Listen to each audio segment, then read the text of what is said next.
aujourd'hui, je suis vraiment contente. On est avec Mélanie Poirier, dont l'entreprise est Poiré Artistes. Mélanie, c'est avec elle, c'est une de mes collaboratrices pour un des produits qui va se retrouver dans mon coffret Bewitch. Puis on parle ici des portes en sang. Puis là, je vais enlever ma petite baguette juste pour vous le montrer comme il faut. Regardez comment c'est magnifique. Elle m'a fait ça, des beaux portes en sang en résine. Puis Mélanie est une artiste de la région du Suroît. Donc, salut Mélanie. Allô, Ça allô, va ça bien? va bien. Oui. Je suis vraiment contente que tu sois avec moi aujourd'hui parce que j'avais vraiment envie que les gens te découvrent puis découvrent ton art parce que ça fait quand même longtemps que tu pratiques cet art-là. Donc, on va commencer un petit peu l'entrevue avec le fait qu'on a fait une collaboration. Dans le fond, je t'ai contacté pour que tu puisses me créer un produit exclusif à Bewitch qui est les portes en sang en résine. Puis tu as accepté tout de suite. Fait que j'étais vraiment contente. Je te remercie vraiment beaucoup. Fait que parle-moi un petit peu là, de c'est quoi le processus, comment tu as procédé pour créer ça, parce que tu sais, je sais qu'au début, là, on avait les palettes de couleurs, tout ça. Fait que explique-moi comment ça fonctionne quand tu crées un produit exclusif comme ça pour une entreprise. En fait, bon, c'est sûr que dans ton cas, à toi, on a parti vraiment par rapport à tes gammes de couleurs, là, en s'inspirant en fait de ton branding à toi. Ceci étant dit, branding visuel au niveau informatique, puis réalité couleur dans le tangible, en impression, c'est deux choses différentes. Donc, ça a été je me suis inspirée en fait de ce qu'est ton image pour regarder autour de quoi je m'en vais. Puis après ça, ça a été une panoplie de tests de texture, de tests de couleurs, de variantes. A avec B donne quoi? Parce qu'il y a des matchs de couleurs qui n'existaient pas. Il y a des pigments qui ne sont pas nécessairement disponibles sur le marché. Donc, Il n'y en a pas un de pareil, là. Il n'y en a pas un d'identique. Fait que... en fait, ça se fait dans des moules pour le porte-en-sang et il y en aura effectivement aucun qui va être pareil à l'autre. Donc, même si je voudrais y arriver, c'est impossible parce que on mélange chaque couleur dans des petits pots séparés. Puis ensuite de tout ça, je vais le chauffer avec ce qu'on appelle un heat gun. Donc, je me retrouve à bouger les textures en soi. Fait que des fois, j'essaye puis je reviens puis ça peut me prendre des heures où je vais redescendre en bas à l'atelier puis aller voir puis essayer de replacer parce que je voulais vraiment que le motif que ça a donné reste là, mais c'est presque pas contrôlable parce que ça devient un peu comme de l'eau, si on peut dire. Fait que c'est très liquide, c'est très insidieux. Fait que pour ton cas à toi, ça a vraiment été de s'inspirer avec tes couleurs, tes textures, ta vibe aussi, tu sais, l'aspect magie autour de tout ça. Le porte-encens, ça me fait toujours penser à des dragons. Je ne sais pas pourquoi, mais bon, l'aspect de fumée et tout ça, le côté un peu vaporeux, fait que c'est ça que j'essaie d'aller te rechercher à chaque fois que j'en crée un différent. Ah, c'est super. Écoute, c'est vraiment intéressant. Puis dis-moi, comment, tu sais, on s'entend, là, ça c'est le produit que moi, je t'ai demandé, mais dans ta pratique, c'est vraiment pas que ça que tu fais. Explique-moi, je vois les œuvres Non! en arrière de toi. Je vois les œuvres en arrière de toi. Ils sont magnifiques. Puis je veux que tu nous parles un peu de ta pratique. Tu sais, t'as un côté très spirituel dans ta pratique. Fait que je veux que tu m'expliques un peu, justement, d'où ça devient ça, puis ça fait combien de temps que, tu pratiques cet art-là?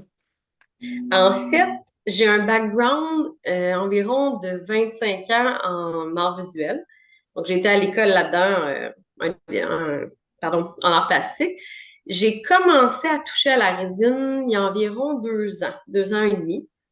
Et j'étais toujours déjà très inspirée par ce qui était spirituel. Bon, mais vraiment, le deep, là, j'ai rentré dans les dernières années et je me suis accroché les pieds tant au niveau de la résine puis au niveau des cristaux. Et j'ai commencé à mélanger un peu tout ça. Je me trouve entre la lithothérapie, mais j'aime aussi ce qui est côté géologie. Fait que je m'inspire des pierres et cristaux par rapport à leur provenance, leur propriété. Puis après ça, je vais jouer avec tout ça, avec les couleurs et textures dans mes œuvres. Donc, j'intègre tout ça ensemble. Des fois, c'est avec des recherches. La clientèle qui vient à moi, vraiment, c'est pour les œuvres comme on voit en arrière ici, là, ce qu'on appelle la série des Luna. Je m'inspire de la lune, les cycles. On est dans un mélange de tellement de choses, mais je vais soit m'inspirer de la pierre en tant que telle, physique ou dans ses propriétés. Généralement, la clientèle qui va venir, comme j'allais dire, c'est que les gens vont soit avoir un besoin par rapport à une couleur ou soit qu'ils vont avoir un besoin par rapport aux propriétés de la pierre en tant que telle. Et là, on va mélanger ça. Généralement, j'ai carte blanche. Les gens vont me dire, OK, je veux celle-là. Ça peut arriver justement qu'ils vont avoir la pierre en main puis ils vont vouloir qu'on crée autour de tout ça, mais c'est vraiment plus moi qui les a, qui me les procure, puis que là, les gens vont après ça s'approprier le besoin qu'ils veulent. Mais sinon, c'est des œuvres que je crée moi-même et j'en ai beaucoup qui sont à l'Auberge des Galants. OK, Donc, ouais. je les crée et on les met dans le fond de toute la salle à manger là-bas où ils sont partout dans l'auberge puis les gens peuvent les acheter. Fait que de les voir en personne, c'est vraiment quelque chose de différent que de les voir même sur mon site internet ou Ah, là, dans la vidéo. oui, oui. L'Auberge de Galant qui est à Hudson, pour ceux qui ne savent pas, c'est Hudson, si je me À, trompe pas, à Saint-Laurent. Sainte-Marthe.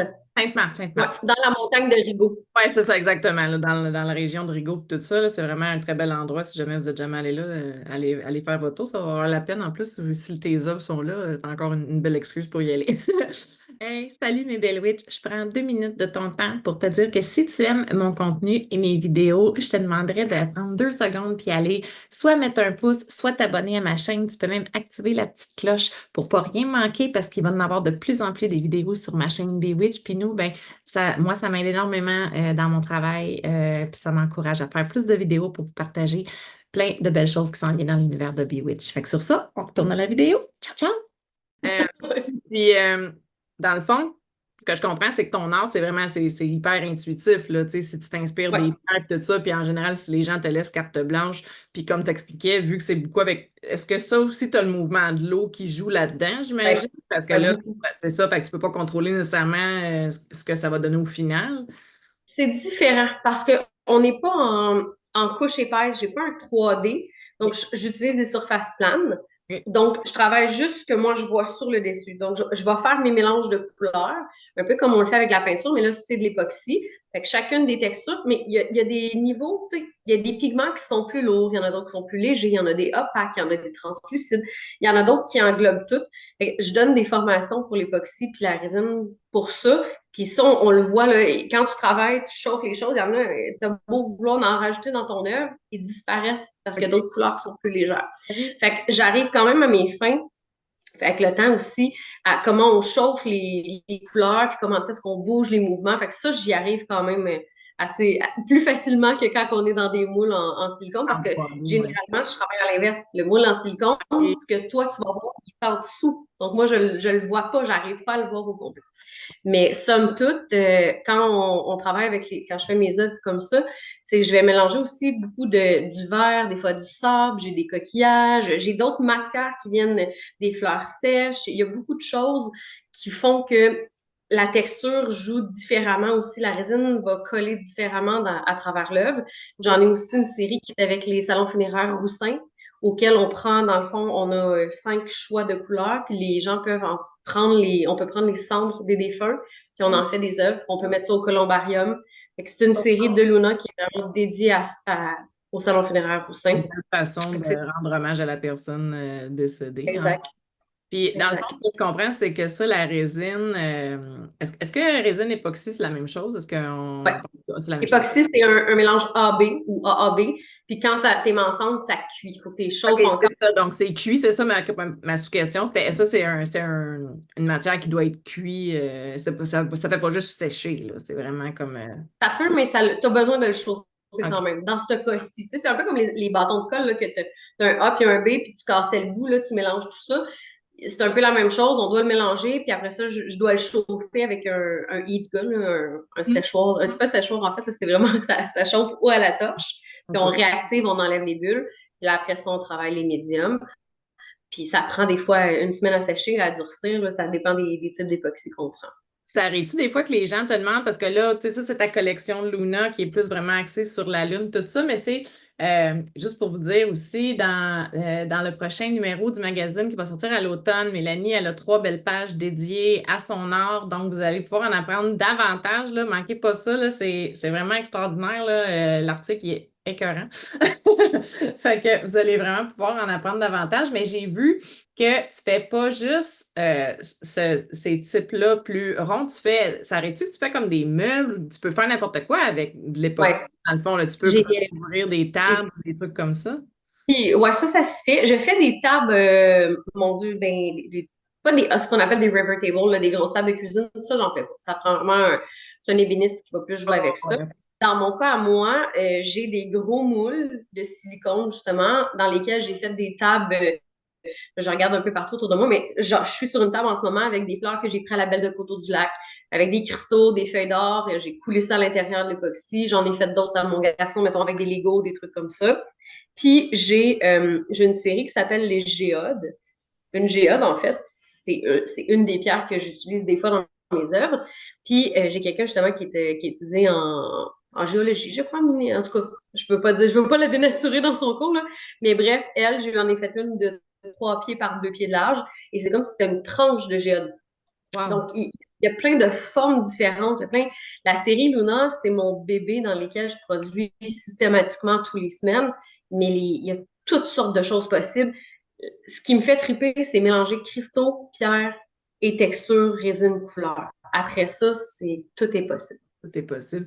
Puis, tu as parlé tantôt de formation. Est-ce que les gens peuvent aller chez toi sur place dans ton atelier pour suivre les formations ou c'est des formations que tu donnes en ligne? Parce que là, j'imagine que c'est physique, là, c'est un œuf, fait que ça doit être Oui, présentiel, ça. on est en hybride. J'ai OK. commencé à l'époque, je les donnais dans le fond dans les magasins de serre. Donc, j'allais à Vaudreuil ou à Laval, des trucs comme ça. Là, j'ai ouvert la possibilité de venir en atelier chez moi. Fait que je prends 6 personnes à la fois qui font le cours, mais je suis en train de préparer le cours en ligne pour que les gens puissent, en fait, le faire par eux-mêmes. C'est sûr que ça change parce que le matériel, tu dois t'approvisionner toi-même et tout ça, mais je vais développer plus loin, là. J'ai rentré mes propres pigments. Fait que j'ai mes propres magammes de petits sachets parce qu'au Québec, ça n'existe pas en petite quantité. On a juste des grosses quantités. Fait que quelqu'un qui veut tester un peu, on est obligé d'investir des centaines et des centaines de dollars. Puis là, tu te retrouves avec un pot à peu près à 25 dollars que moi, je passe pas à travers ça en 2 ans. Fait OK. qu'imagine-toi On en vend pas comment de quantité, là, c'est des petites quantités, là. je trouvais qu'il manquait ce bout-là. Fait que j'ai une vingtaine de couleurs en petits sachets de 5 grammes que tu peux faire plein d'œuvres avec ça. Fait que, tu sais, les gens vont pouvoir essayer des trucs puis peut-être le faire à la maison dans leur temps. Puis tu as accès après ça à l'information continue parce que tu as beau l'essayer. Quand tu as les mains dedans, tu réalises ce que je dis, mais tu te rappelles jamais de tout ce que j'ai dit. Fait que je trouvais que Ouais. d'ouvrir les portes, c'était possible. J'ai Ça, beaucoup c'est de demandes des gens. des formations que, mettons, une mini-witch pourrait faire aussi. Est-ce que les enfants ils peuvent. Ben, ça dépend de l'âge. OK. Ça dépend de l'âge. Mais tu sais, si chez vous, tu t'arranges avec ce que Oui, tu non, fais, je mais parle chez vous en formation. Dans le fond, est-ce que les enfants d'un certain âge peuvent avoir accès à cette formation-là avec leurs parents, mettons, ou c'est mieux? je demande normalement 14 ans et plus. OK. Ça dépend tu sais, de l'enfant, de l'ado, tout ça, mais c'est parce qu'on reste que c'est des matières qui sont toxiques. Oui, Puis OK. on reste que tu peux pas, une fois que tu en as sur les mains, ces pantalons, c'est fini, là. Ça sèche pas tout de suite, puis ça scrape tout. Fait que tu sais, il y a comme un minimum de. Certaine maturité là, pour pouvoir manipuler tout ça, là. OK, Exact. je comprends. Eh bien, parfait, c'est super. Écoute, j'ai vu que prochainement, tu vas être au Symposium des couleurs urbaines à Granby. Est-ce que tu peux nous parler un peu de cet événement-là qui s'en vient pour toi? Je crois que je vois que c'est le 26, 27 et 28 juillet, donc c'est vraiment bientôt, là, c'est dans quelques semaines. Oui, c'est dans quelques semaines, fin juillet. C'est un très gros rassemblement d'artistes. Donc, on parle pas de kiosques artisans, juste pour faire la distinction, parce que, mettons, j'ai déjà fait des kiosques de Noël, des choses comme ça. C'est pas le même type de stock qu'on va amener. Là, on parle d'œuvres signatures. Donc, mes œuvres en arrière viennent avec des certificats d'authenticité. Il y a aussi tu sais, les pierres vont être mentionnées, tous les détails sont là. Il y a des sceaux sur mes certificats. C'est vraiment un procédé niveau artiste renommé, si on peut dire. Mhm. Donc, 3 jours, 3 grosses journées. Je pense qu'on est plus de 70 artistes qui sont là-bas. C'est vraiment un endroit pour les gens qui sont amateurs d'art, les collectionneurs d'art, des Mhm. gens qui veulent découvrir. C'est une grosse game. On part, c'est loin d'ici pour moi, là, c'est loin de chez nous. Fait que je m'en vais dormir 3 jours à l'extérieur. En arrière de moi, là, j'ai des piles de stock. Là, toutes mes œuvres sont dans des boîtes, on est prêt, on s'en va avec un gros setup. Mais ouais, c'est une très belle expérience, symposium. C'est la première fois pour moi en symposium. Fait que j'ai exposé en musée, Ouais, j'ai fait c'est des ça, dans kiosques. le fond, je me demandais, c'était ça ma prochaine question. Est-ce que tu fais souvent soit des vernissages ou des trucs comme ça où on peut aller voir tes œuvres ou. Ben, en fait, pas dans ceux-là. J'en ai fait aussi à l'époque en peinture. Là, au mois de septembre, il va y avoir ce qu'on appelle la Route des Arts de Mhm. Vaudreuil-Soulanges, Oui. RAVS. Je suis nouvellement vice-présidente sur le conseil d'administration. Ah, Puis bravo. c'est l'ouverture des portes des artistes, dans le fond, de la région de Vaudreuil-Soulanges. Donc, on est 25 artistes cette année et les gens peuvent aller dans les différents ateliers, visiter puis rentrer direct. Nous, le mandat qu'on a, c'est d'ouvrir nos portes, montrer ce qu'on fait, puis on doit être en action. Fait que les gens vont pouvoir venir voir, ils peuvent acheter, ils peuvent faire, je Wow. m'excuse, je me en haut. Ils peuvent faire ce qu'ils veulent venir découvrir, ils peuvent pas tester avec nous, mais ça va être quelque chose peut-être très accessible, c'est gratuit pour les gens. Puis les gens peuvent trouver les infos sur le site internet de Route des Arts Vaudreuil-Soulanges. Wow. Ah ben écoute, Le Facebook. on va mettre les coordonnées sous la vidéo, comme ça les gens vont pouvoir aller voir ça. Fait que je vous les remonte rapidement. Ça, c'est deux. En fait, j'ai trois modèles, puis là, ils sont tous serrés, là. Fait que je vous en montre deux. Ça va se retrouver dans le coffret Bewitch. Je ne sais pas lequel que vous allez avoir, ça va être une surprise. Mais tu sais, sachez que c'est vraiment une œuvre d'une artiste de la région, donc c'est vraiment unique. Il n'y a personne d'autre. Vous ne trouverez pas ça en magasin. Il n'y en a pas d'autres. Fait que merci beaucoup, Mélanie. Puis où est-ce qu'on peut te retrouver dans le fond sur le réseau? Est-ce que tu as ton site web, c'est quoi déjà? Mon site web, c'est www.poiré, pas Oui. d'accent, sur artiste.com. Le artiste, c'est en anglais. Parce que j'ai quand même du stock qui gravite un peu partout. Fait que je l'ai mis en anglais. J'ai mon Facebook qui est le même nom. J'ai mon TikTok qui est le même nom. Sinon, directement, tous les liens se ramènent au site web. Foiréartiste.com, puis on va mettre tous les liens en dessous. Fait que moi, je te remercie vraiment beaucoup d'avoir pris du temps aujourd'hui avec moi. Puis comme je vous dis, procurez-vous le numéro 3 du magazine qui va sortir au mois d'octobre. Vous pouvez même le précommander déjà. Euh, il y a vraiment trois belles pages sur toutes les œuvres de Mélanie. On en apprend sur son parcours, tout ça. Il y a des magnifiques photos d'elle avec ses œuvres, puis de son atelier. Donc, merci beaucoup, Mélanie. Merci Puis, à toi! on se retrouve bientôt pour une prochaine capsule, les amis. Ciao, Merci! ciao!